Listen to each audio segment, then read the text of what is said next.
മൺസൂണിന് മുൻപ് മഴക്കെടുതി.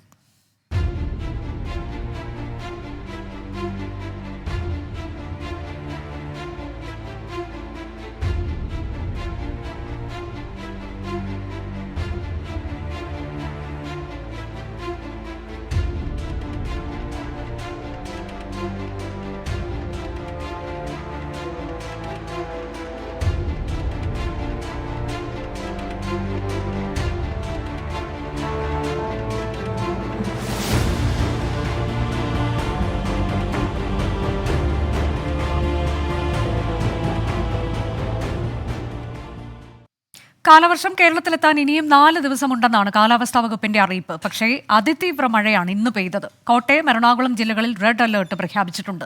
മഴക്കാലം തുടങ്ങുമ്പോൾ തന്നെ മഴക്കെടുതി വ്യാപകമാണ്. മെട്രോ നഗരമായ കൊച്ചി വെള്ളത്തിൽ മുങ്ങി. ഇൻഫോ പാർക്കിൽ വീണ്ടും വെള്ളം കയറി. കൊച്ചിയിലുണ്ടായത് ലഘുമേഘ വിസ്ഫോടനമെന്നാണ് വിലയിരുത്തൽ. തിരുവനന്തപുരത്തും കോട്ടയത്തും എല്ലാം മഴ ഭയാനകമായിരുന്നു. കേരള ലക്ഷദ്വീപ് തീരങ്ങളിൽ നിന്ന് മീൻ പിടിക്കാൻ പോകുന്നതിന് വിലക്കുണ്ട്. വിശദാംശങ്ങളുമായി അഖിൽ ഷാ അൻസാർ, ഒപ്പം തന്നെ എബിൻ ജോസ് എന്നിവർ തത്സമയം. ആദ്യം അഖിൽ ഷാ അൻസാറിലേക്ക്.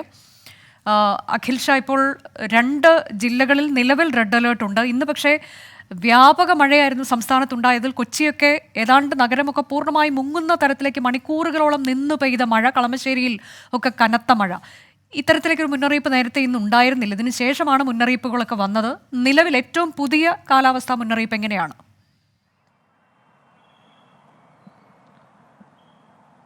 അനുജ, ഏറ്റവും പുതിയ മുന്നറിയിപ്പുകൾ പ്രകാരം സംസ്ഥാനത്ത് ഇന്ന് അതിതീവ്ര മഴയ്ക്കുള്ള സാധ്യതയാണ് കേന്ദ്ര കാലാവസ്ഥാ വകുപ്പ് ഇപ്പോൾ നിലവിൽ പ്രവചിക്കുന്നത്.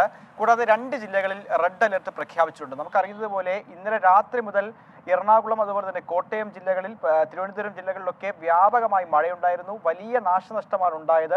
ഉച്ചവരെ പക്ഷേ ഇതുമായി ബന്ധപ്പെട്ട് അലർട്ടുകൾ ഒന്നും തന്നെ ഈ കേന്ദ്ര കാലാവസ്ഥാ വകുപ്പിന്റെ ഭാഗത്തു നിന്ന് ഉണ്ടായിരുന്നില്ല. ഉച്ച കഴിഞ്ഞതിന് ശേഷമാണ് ഇത്തരത്തിൽ 2 ജില്ലകളിൽ റെഡ് അലർട്ട് പ്രഖ്യാപിച്ചുകൊണ്ടുള്ള കാലാവസ്ഥാ വകുപ്പിന്റെ മുന്നറിയിപ്പ് ഉണ്ടായത്. കോട്ടയം, എറണാകുളം ജില്ലകളിലാണ് റെഡ് അലർട്ട്.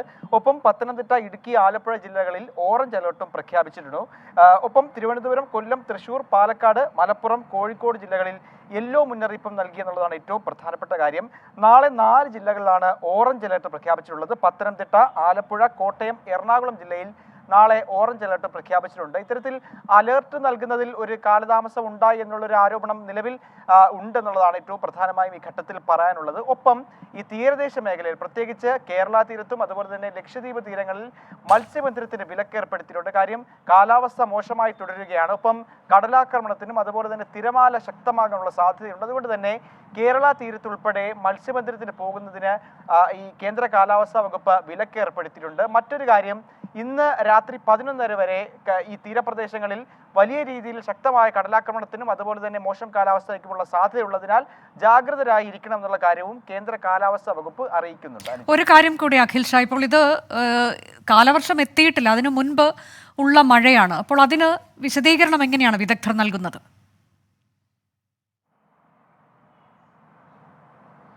അതിന്റെ കാലവർഷം എത്തിയിട്ടില്ല എന്നുള്ളതാണ് ഏറ്റവും പ്രധാനപ്പെട്ട കാര്യം. പക്ഷേ കാലാവസ്ഥാ കേന്ദ്രം നിലവിൽ നൽകുന്ന വിവരം പ്രകാരം 4 ദിവസത്തിനുള്ളിൽ തന്നെ സംസ്ഥാനത്ത് കാലവർഷം എത്തിച്ചേരും എന്നുള്ളതാണ്. അതിന് മുന്നേ തന്നെ ഇത്തരത്തിൽ വ്യാപകമായി മഴയുണ്ടാകുന്നു, വലിയ മഴക്കെടുതികൾ ഉണ്ടാകുന്നു എന്നുള്ളതാണ് ഏറ്റവും പ്രധാനപ്പെട്ട കാര്യം. ഇതുമായി ബന്ധപ്പെട്ട് വിശദീകരണത്തിലേക്കൊന്നും കേന്ദ്ര കാലാവസ്ഥാ വകുപ്പ് അതുപോലെ സംസ്ഥാന ദുരന്ത നിവാരണ അതോറിറ്റിയോ എത്തിയിട്ടില്ല. എന്തായാലും 4 ദിവസത്തിനുള്ളിൽ തന്നെ കേരളത്തിൽ കാലവർഷം എത്തും എന്നുള്ളതാണ് ഏറ്റവും പ്രധാനമായും ഈ ഘട്ടത്തിൽ അറിയിക്കാനുള്ളത്. അതാണ് ഏറ്റവും പുതിയ കാലാവസ്ഥാ മുന്നറിയിപ്പ്. ഇനി കൊച്ചി നഗരം ഇന്ന് വെള്ളത്തിൽ പൂർണ്ണമായി മുങ്ങുന്ന കാഴ്ചയാണ് നമ്മൾ കണ്ടത്. കൊച്ചിയിൽ ഏറ്റവും പുതിയ വിവരങ്ങൾ എങ്ങനെയാണ്? എബിൻ ജോസ് തത്സമയം ചേരുന്നുണ്ട്.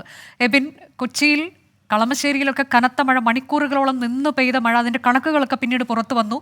ഏതാണ്ട് എല്ലാ ഇടങ്ങളിലും വെള്ളം കയറുന്നു, കടകളിലും വീടുകളിലും ഉൾപ്പെടെ വെള്ളം കയറുന്നത് നമ്മൾ കണ്ടതാണ്. ഇപ്പോൾ നിലവിലെ സാഹചര്യം എങ്ങനെയാണ്? ദുരിതാശ്വാസ ക്യാമ്പുകളിലേക്ക് ആളുകളെ മാറ്റിപ്പാർപ്പിക്കേണ്ടതുണ്ടായിട്ടുണ്ടോ?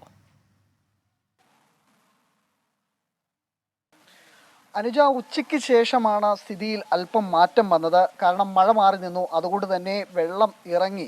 പക്ഷേ രാവിലെ നമ്മൾ കണ്ടതാണ് ഈ തൃക്കാക്കര, അതുപോലെ തന്നെ കളമശ്ശേരി, അതുപോലെ തന്നെ കൊച്ചിയുടെ താഴ്ന്ന പ്രദേശങ്ങളിലെല്ലാം വലിയ വെള്ളക്കെട്ടാണ് ഉണ്ടായിരുന്നത്. നമ്മളിപ്പോൾ നിൽക്കുന്ന തൃക്കാക്കരയിലാണ്. ഇവിടെയൊക്കെ ഏകദേശം മുട്ടോളം വെള്ളം ഉണ്ടായിരുന്നു. പക്ഷേ ഇപ്പോൾ വെള്ളം ഇറങ്ങിയ സാഹചര്യമുണ്ട്. ഇൻഫോ പാർക്ക് മേഖലയിലൊക്കെ ശക്തമായ വെള്ളക്കെട്ടായിരുന്നു. അവിടെയും വെള്ളം ഇറങ്ങിയിട്ടുണ്ട്. എങ്കിലും ചെറിയ തോതിൽ ഇപ്പോഴും വെള്ളക്കെട്ട് നിലനിൽക്കുന്നുണ്ട്.